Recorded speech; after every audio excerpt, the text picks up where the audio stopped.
Hello আসসালামু আলাইকুম সবাইকে গুড ইভিনিং। আজকে আমরা শিখবো কিভাবে প্রজেক্টর সার্ভিসিং করতে হয়। আজকে আমাদের কাছে মোট দুইটি প্রজেক্টর আছে। আজকে যে প্রজেক্টর সার্ভিসিং করছি এটার মডেল নাম্বার হচ্ছে CP-X3042WN। আমরা আজকে দেখবো কিভাবে প্রজেক্টর সার্ভিসিং করতে হয়। আমাদের কাছে আজকে পরপর দুটি প্রজেক্টর আছে আমাদের কাছে রাখা। এই দুটি প্রজেক্টরের সমস্যা, কোনোটার ভিউ অস্পষ্ট, কোনোটার দেখা যাচ্ছে যে ওভারহিট হয়ে বন্ধ হয়ে যাচ্ছে, শাটডাউন হয়ে যাচ্ছে। তো আমরা আজকে এই দুইটাই দেখবো আসলে কী সমস্যা। আমি খুলছি এয়ার ফিল্টার। আপনাদের মনে রাখতে হবে অবশ্যই এই এয়ার ফিল্টারে যদি ময়লা থাকে তাহলে কিন্তু প্রজেক্টরের অনেক ক্ষতি হয়ে যায়। অনেকেই এই এয়ার ফিল্টারের ময়লা অবস্থায় প্রজেক্টর ব্যবহার করে। সেক্ষেত্রে দেখা যাচ্ছে যে ময়লা অবস্থায় প্রজেক্টর যদি ব্যবহার করা হয় তাহলে প্রজেক্টরের মাদারবোর্ড, প্রজেক্টরের কুলিং ফ্যান, প্রজেক্টরের যে লেন্স আছে, প্রজেক্টরের যে ল্যাম্প আছে, এগুলো কিন্তু অনেক ক্ষতিগ্রস্ত হয়ে যায়। এই জন্য অবশ্যই আমাদেরকে মনে রাখতে হবে যে প্রত্যেক সপ্তাহে না হোক প্রত্যেক মাসে হলেও একবার হলেও অবশ্যই এই এয়ার ফিল্টারটি খুলে ক্লিন করতে হবে। আপনারা দেখছেন যে এয়ার ফিল্টার খোলা খুবই ইজি, জাস্ট 2 আঙ্গুল দিয়ে ধরেই খুলে ফেলা যায়। তো প্রত্যেক মাসে হোক প্রত্যেক সপ্তাহে হোক অন্ততপক্ষে একবার হলেও এই এয়ার ফিল্টারটি ক্লিন করুন। আমরা খুলছি ল্যাম্প কভার। এখানে ল্যাম্প আছে, এই ল্যাম্প কভারটা খুবই সেন্সিটিভ। এখানে ল্যাম্প কভারের পাশাপাশি ল্যাম্প সুইচিংও হয়। তো আমরা পার্ট বাই পার্ট এটাকে ওয়াশ করব। আমরা এখন যে খুলছি ল্যাম্প, এই ল্যাম্পটা খুবই সেন্সিটিভ। এটা গরম অবস্থায় সাধারণত যখন গরম উত্তপ্ত থাকবে, গরম থাকবে, এটা খোলা উচিত নয়। একটু ঠান্ডা করে খুলতে হবে, কারণ এইটা গরম অবস্থায় এটা খোলাই উচিত না। তো আমরা যে ল্যাম্পটি খুলছি এই ল্যাম্পটি ওভারহিট হয়। এই ল্যাম্পটি দেখতে পাচ্ছেন যে অনেক ওভারহিট হয়, এবং অনেক ওভারহিট হওয়ার কারণ হচ্ছে যদি ময়লা থাকে।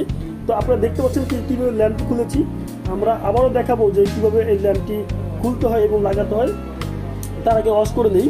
আমরা এখন এয়ার ফিল্টার খুলেছি, ল্যাম্প খুলেছি, আমরা এখন ওয়াশ করব, ভালো করে ওয়াশ করবো। এটা আমরা চাইলে বেসিনে পানিতে ধুতে পারি, ধুয়ে ভালো করে ব্লোয়ার মারতে পারি, অথবা চাইলে ডাইরেক্ট ডাস্ট ব্লোয়ার দিয়ে ওয়াশ করতে পারি, কোনো সমস্যা নেই। আপনারা এখন দেখবেন যে কীভাবে আমরা ওয়াশ করছি, একটি ডাস্ট ব্লোয়ার মেশিন দিয়ে বা electrical hand dust blower machine দিয়ে।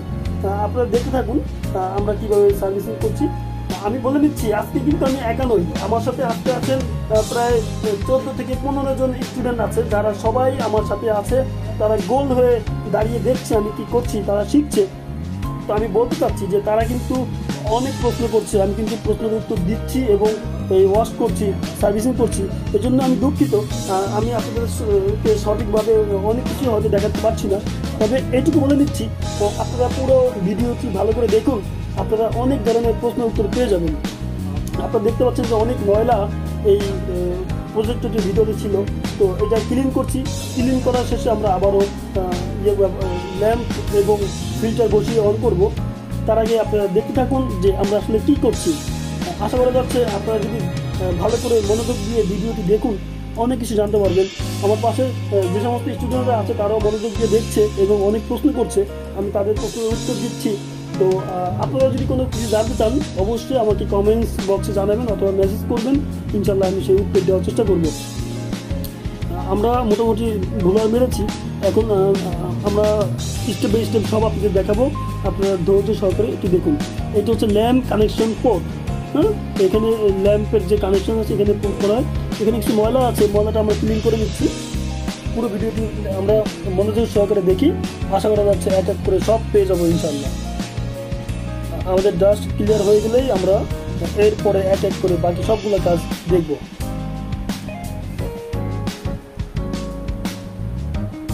ওকে, আপনারা দেখতে পাচ্ছেন যে পিছনে আমাদের আরেকটি প্রজেক্টর রান করা আছে এবং এই প্রজেক্টরে দেখা যাচ্ছে লাল সিগন্যাল দিচ্ছে। এই প্রজেক্টরটি এখানে এয়ার ফিল্টার থাকে, এয়ার ফিল্টার ছাড়াই এটা এতদিন ব্যবহার করা হয়েছে। এখানে দেখা যাচ্ছে জেট যে ফ্যান, এখানে বাতাস টানে জেট ফ্যান, এবং এটা এখানে দেখা যাচ্ছে যে এক্সজস্ট ফ্যান যেখান দিয়ে গরম বাতাস বের হয়, এক্সজস্ট ফ্যান যেখান দিয়ে গরম বাতাসটা বের হয়, অর্থাৎ ওইখান দিয়ে ঢোকে এবং এখান দিয়ে বের হয়। ওকে, আপনারা দেখতে থাকুন এক এক করে আমি কি করছি। আমরা দেখতে পাচ্ছি এই প্রজেক্টরে লাল সিগন্যাল দিচ্ছে এবং এখানে এয়ার ফিল্টার নেই। এটা এয়ার ফিল্টার ছাড়াই ব্যবহার করা হয়েছে, যা একদমই উচিত হয়নি। তারপরে আমরা এক এক করে এই সমস্যাগুলো খুঁজে বের করব। আপনারা আমাদেরকে অনেক প্রশ্ন করেছেন, সমস্ত প্রশ্নের উত্তর এখানে পেয়ে যাবেন। এটা ল্যাম্প কভার, এখানে ল্যাম্প আছে। আপনি দেখতে পাচ্ছেন এখানে টেম্পারেচার হাই দেখাচ্ছে, হাই টেম্পারেচারের সিগন্যাল দিচ্ছে। এতে বোঝা যাচ্ছে সাধারণত হাই টেম্পারেচারের সিগন্যাল তখনই দেয় যখন ফ্যান নষ্ট হয়, বাট ওটা ফ্যান ভালো, ওটা দুটো ফ্যানই ভালো। আমরা পরে দেখবো। আমরা এখন এয়ার ফিল্টার খুলছি, দেখুন এটা হচ্ছে এয়ার ফিল্টার, যে এয়ার ফিল্টার প্রত্যেকটি প্রজেক্টরে থাকে। কীভাবে এয়ার ফিল্টার খুলতে হয় দেখুন, জাস্ট 2 আঙ্গুল দিয়ে ধরে চাপ দিলে এয়ার ফিল্টার খুলে যাচ্ছে, খুবই ইজি। ওকে, আমরা এখন আমি বলতে চাচ্ছি যে এয়ার ফিল্টার ছাড়া কোনো প্রজেক্টরই ব্যবহার করা উচিত না। যদি কোনো প্রজেক্টরে এয়ার ফিল্টার ময়লা জ্যাম থাকে তাহলে কিন্তু ওই প্রজেক্টরের অনেক ক্ষতি হয়ে যায়। ময়লা অবস্থায় অথবা এয়ার ফিল্টার ময়লা জ্যাম অবস্থায় প্রজেক্টর ব্যবহার করা উচিত না। আপনারা দেখুন যে কীভাবে আমি এয়ার ফিল্টার লাগাচ্ছি, অর্থাৎ এয়ার ফিল্টার খোলা ইজি, লাগানোরও খুবই ইজি। যার কারণে আমি রিকোয়েস্ট করবো আপনারা প্রত্যেক সপ্তাহে হোক, প্রত্যেক মাসে হোক, একবার হলো এয়ার ফিল্টার পরিষ্কার করার চেষ্টা করুন। এখানে লেন্স দেখতে পাচ্ছি, এই লেন্সগুলো অনেকেই অ্যাডজাস্ট করে না, যার কারণে দেখা যাচ্ছে অনেক সময় ভিউ ঠিকমতো আসে না। আপনাদেরকে অবশ্যই মাথায় রাখতে হবে, যারা এই প্রজেক্টর ব্যবহার করছেন, আপনারা যদি ভিউ ঠিকমতো সেট না করেন তারপরে বলেন যে প্রজেক্টরের প্রবলেম, যেটা কিন্তু ঠিক না। তো আপনাদেরকে অবশ্যই মাথায় রাখতে হবে ভিউটা যেন আমরা অবশ্যই সেট করতে পারি। এখানে আমার কিছু আমাকে প্রশ্ন করেছে কীভাবে প্রজেক্টর কানেক্ট করব। আমি জাস্ট ওদেরকে দেখাচ্ছি যে কীভাবে আমাদের প্রজেক্টর কানেক্ট করতে হয়।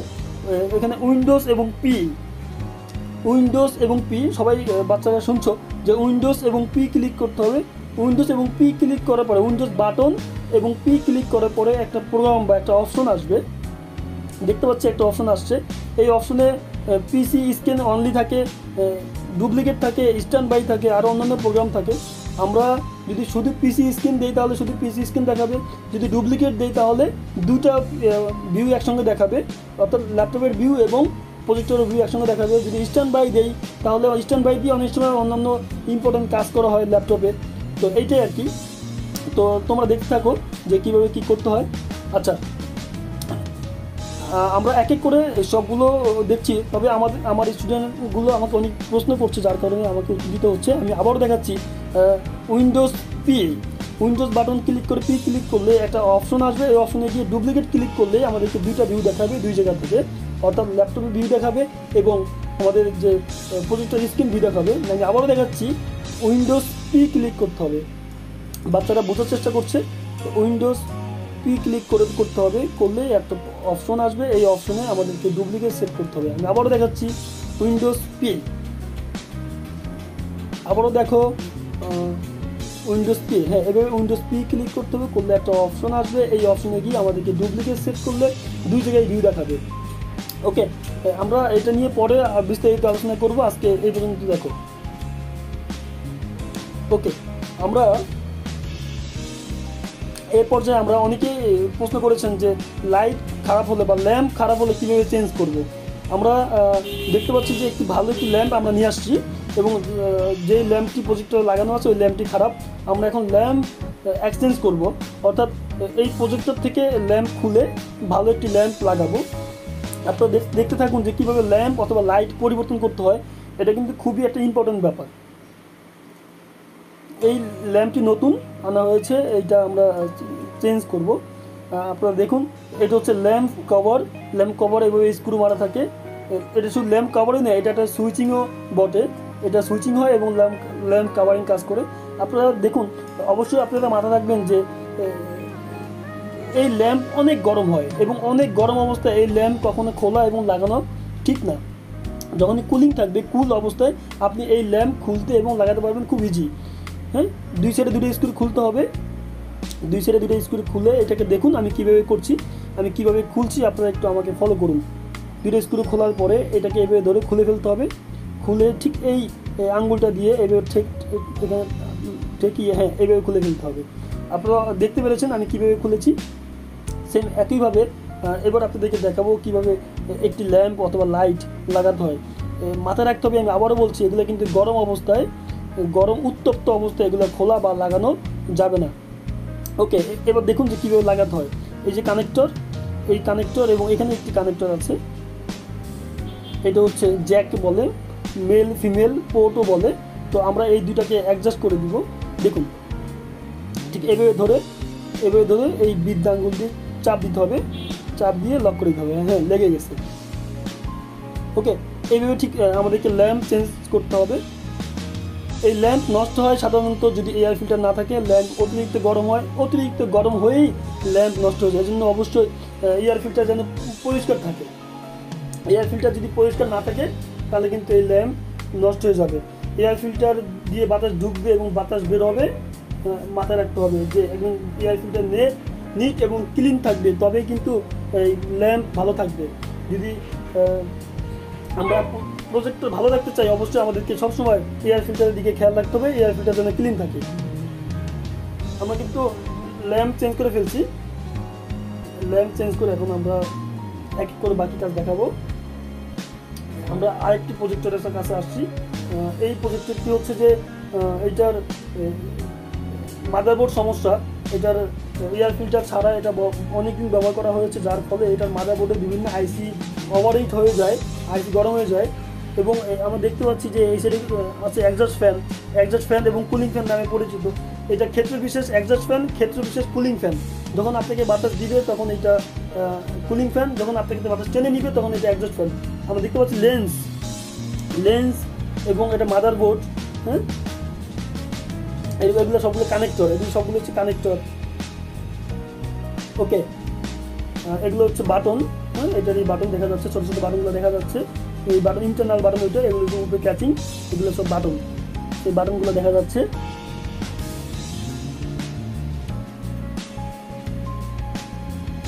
আমরা এখন যেটা করব সেটা হচ্ছে আপনারা একটু ধৈর্য সহকারে দেখুন আমরা কি করছি। এটা অনেক সময় এটা আরেকটি প্রজেক্টর, আমরা এটি খুলছি।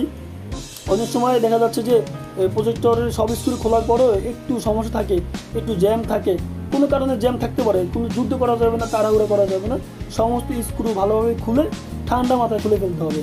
আপনি দেখতে পাচ্ছেন যে অনেক সময় কাভার খুলতে এই ধরনের প্রবলেম আপনারা পড়বেন, কিন্তু মাথায় রাখবেন এটা কোনো সমস্যাই না।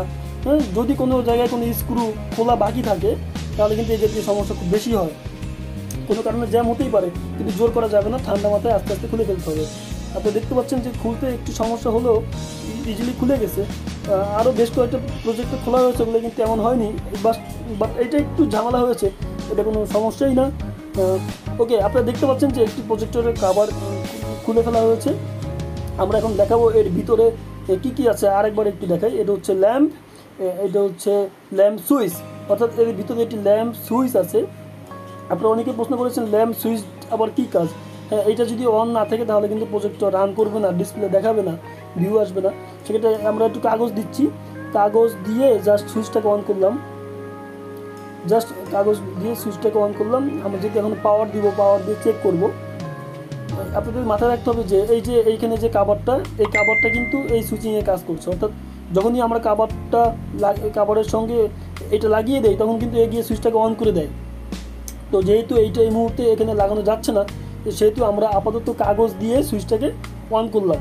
কাগজটাকে আমরা পরে খুলে ফেলে দিব, আপাতত জাস্ট কাগজটা দিয়ে সুইচটা অন করলাম। আমরা এক এক করে সবগুলো দেখাচ্ছি, আপনারা একটু ধৈর্য সহকারে দেখুন। আমরা এখন পাওয়ার দিব, অর্থাৎ বিদ্যুৎ সাপ্লাই দিব। বিদ্যুৎ সাপ্লাই দিয়ে দেখব যে এটার কি অবস্থা। এটার যেহেতু সিগন্যাল দিচ্ছে, লাল লাইট জ্বলছে, ওভারহিট হয়ে যাচ্ছে। আমরা দেখি এটার আসলে এটা পাওয়ার বাটন, আমরা এটার পাওয়ার বাটন অন করছি। হ্যাঁ, পাওয়ার বাটন অন করার পরে কিন্তু সবুজ বাতি জ্বলে উঠছে, আমরা দেখতে পাচ্ছি যে এটা রান হয়েছে, এটার ল্যাম্প জ্বলে উঠেছে, সবুজ বাতি জ্বলছে। এখন দেখব যে এইটার যে ওভারহিট হয়ে যায়, এটা যে সিগন্যাল দেয় আসলে দিচ্ছে কিনা। আমরা দেখতে পাচ্ছি এখানে জেট ফ্যান কুলিং ফ্যান এটা খুব ভালো কাজ করছে। এই সেট থেকে দেখা যাচ্ছে যে ল্যাম্প দেখা যাচ্ছে জ্বলছে এবং কুলিং ফ্যানও কাজ করছে। হ্যাঁ, এটাকে কুলিং ফ্যান এবং এক্সস্ট ফ্যান দুইটাই বলা যায়। ক্ষেত্র বিশেষ এটা কুলিং ফ্যান, ক্ষেত্র বিশেষ এইটাই আবার এক্সস্ট ফ্যান হিসেবে কাজ করে। ওকে, এই প্রজেক্টরটি মূলত রেড লাইট জ্বলে সিগন্যাল দেয়, রেড সিগন্যাল দেয়। সাধারণত রেড সিগন্যাল তখনই দেয় যখন কুলিং ফ্যান বা এক্সস্ট ফ্যান খারাপ থাকে, বাট এটার কুলিং ফ্যান এক্সস্ট ফ্যান সবগুলোই ভালো। তাহলে এটা কেন রেড সিগন্যাল দিচ্ছে? এটা রেড সিগন্যাল দিচ্ছে এইটার বিভিন্ন ধরনের আইসিগুলো খারাপ আছে। আমি আপনাদেরকে এক এক করে সব দেখাবো, আপনারা ধৈর্য সহকারে দেখুন। আপনারা দেখতে পাচ্ছেন যে এই যে কাভারের কথা একটু আগে বললাম, যেটা দিয়ে অন করা হয়, এই যে কাভারটা যখনই একটি পুরো পূর্ণাঙ্গ কেচিং লাগানোর পরে এই ল্যাম্প কাভারটি বসানো হয়, তখনই সাধারণত ল্যাম্প লাইন পায়, এটাকে পায় না। আমি আবারও দেখাচ্ছি যে কীভাবে কাগজ দিতে হবে, কীভাবে কাগজ দিয়ে সুইচটাকে অন করতে হবে, আপনারা একটু দেখুন।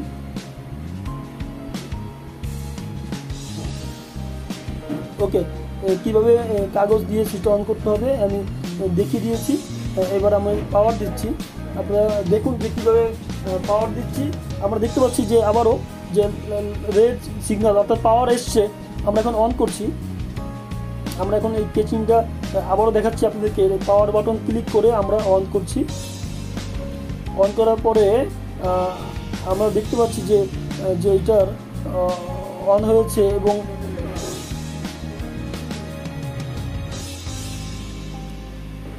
এটা অন হয়েছে এবং এটা সবুজ বাতি জ্বলছে। এটার কুলিং ফ্যানও চলছে, এটার কুলিং ফ্যান চলছে, অর্থাৎ এটা হচ্ছে জেট কুলিং ফ্যান, যেখান দিয়ে বাতাস টানে, বাতাস টেনে এটা সার্কিটে এবং ল্যাম্পে দেয়। এবং এটা হচ্ছে অ্যাডজাস্ট ফ্যান বা কুলিং ফ্যান, যেটাতে গরম বাতাস বের হয়ে যায়। আমরা দেখতে পাচ্ছি এখানে ফ্যান ওকে আছে, দুটো ফ্যানই ওকে আছে, সবগুলো ফ্যানই ওকে আছে, কিন্তু রেড সিগন্যাল দিচ্ছে। রেড সিগন্যাল দেয় সাধারণত ফ্যানগুলো খারাপ হলে এবং মাদারবোর্ড খারাপ হলে। তো এটা কিন্তু মাদারবোর্ড খারাপ, যার কারণে এইটা রেড সিগন্যাল দিচ্ছে। আর দেখতে পাচ্ছেন যে ট্যাম্প এবং পাওয়ার, এটা কিন্তু ওই হাই টেম্পারেচার হলে সাধারণত টেম্পারেচারের লাইটটা জ্বলে, অর্থাৎ টেম্পারেচার যদি বেশি হয়, এটা কোনো কারণে মাদারবোর্ড ওভারহিট হচ্ছে, যার কারণে সিগন্যাল দিচ্ছে, রেড সিগন্যাল দিচ্ছে যে মাদারবোর্ড থেকে রেড সিগন্যাল দিচ্ছে যে কোনো কারণে মাদারবোর্ড ওভারহিট হচ্ছে। তো সাধারণত রেড সিগন্যাল তখনই দেয় যখন কুলিং ফ্যানগুলো খারাপ থাকে। এটার ফ্যানগুলো ভালো আছে, তারপরেও রেড সিগন্যাল দিচ্ছে। এতে আপনাদের বুঝতে হবে যে এটার মাদারবোর্ডের বিভিন্ন ধরনের যে আইসিগুলো আছে, এই আইসিগুলো ওভারহিট হচ্ছে। আপনারা দেখতে থাকুন, আশা করা যাচ্ছে আপনাদের সকল প্রশ্নের উত্তর এক এক করে পেয়ে যাবেন। আমরা দেখতে পাচ্ছি যে ওভারহিট হয়ে লাইটগুলো জ্বলছে এবং এটার কিন্তু একটু পরে ল্যাম্প বন্ধ হয়ে যাবে এবং এটার কিন্তু একটু পরে যে লেন্সের যে ভিউ, সেই ভিউটা বন্ধ হয়ে যাবে। কারণ এভাবে ওভারহিট হলে এটা কিন্তু আর কোনো কাজ করে না, এটা এভাবেই থাকে। হ্যাঁ, ফ্যানগুলো কাজ করছে, ফ্যান দুই সাইডে ফ্যানই কাজ করছে এবং আমরা দেখতে পাচ্ছি যে এটা কিন্তু মোটামুটি হিট হয়ে আসছে। হ্যাঁ, আমরা দেখতে পাচ্ছি যে এখানে একটি প্রসেসর আছে, প্রসেসরটি একটু মোটামুটি হিট আছে। আমরা বাকিগুলো এক এক করে দেখব, আপনারা আমাদের সাথে থাকুন। আমরা চেষ্টা করছি খুব ভালোভাবে বাকি কাজগুলো দেখানোর জন্য।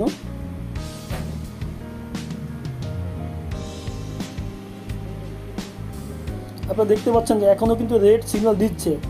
হ্যাঁ, রেড সিগন্যাল দিচ্ছে। আমরা দেখতে পাচ্ছি যে এই আইসিগুলো কিন্তু অনেক গরম হয়ে যাচ্ছে। স্বাভাবিক অবস্থায় যেমন গরম হওয়ার কথা তেমন গরম কিন্তু নেই, এটা কিন্তু ওভারহিট। বিশেষ করে এই যে এই আইসিটা, বিশেষ করে কোনায় যে এই আইসিটা, হ্যাঁ, এইটা কিন্তু অনেক গরম হয়ে যাচ্ছে। এই আইসিগুলো অনেক গরম হয়ে যাওয়া মানে বুঝতে হবে যে এটা মাদারবোর্ড প্রবলেম, এটা কুলিং ফ্যান কোনো প্রবলেম না। এটা কিন্তু দুই সাইডে কুলিং ফ্যানই ভালো আছে, কিন্তু দেখা যাচ্ছে যে এই আইসিগুলো অনেক গরম হয়ে যাচ্ছে। এই যে আইসিগুলো ওভারহিট হয়ে যাচ্ছে, এতেই বোঝা যাচ্ছে এটার মাদারবোর্ডই প্রবলেম। ওকে, তাহলে এটা ল্যাম্প আমরা চেক করেছি, ল্যাম্প ভালো আছে। মোটামুটি একটা বিষয় শিওর হয়ে গেল যে এটার মাদারবোর্ড খারাপ এবং এটার লেন্সও খারাপ আছে, লেন্স অস্পষ্ট। যাই হোক, সবাইকে অনেক ধন্যবাদ, আপনারা আমাদের পুরো ভিডিওটি দেখেছেন। তো সবাইকে বলতে চাই যে মাদারবোর্ড খারাপ হওয়া বা ল্যাম্প খারাপ হওয়া বা লেন্স খারাপ হওয়া, আশা করা যাচ্ছে আপনাদের অনেকগুলো আইডিয়া আমি দিতে পেরেছি। সবাইকে অনেক ধন্যবাদ। আবারও দেখা হবে নতুন কোনো ভিডিওতে। আজকের মতো আসসালামু আলাইকুম, সবাই ভালো থাকবেন।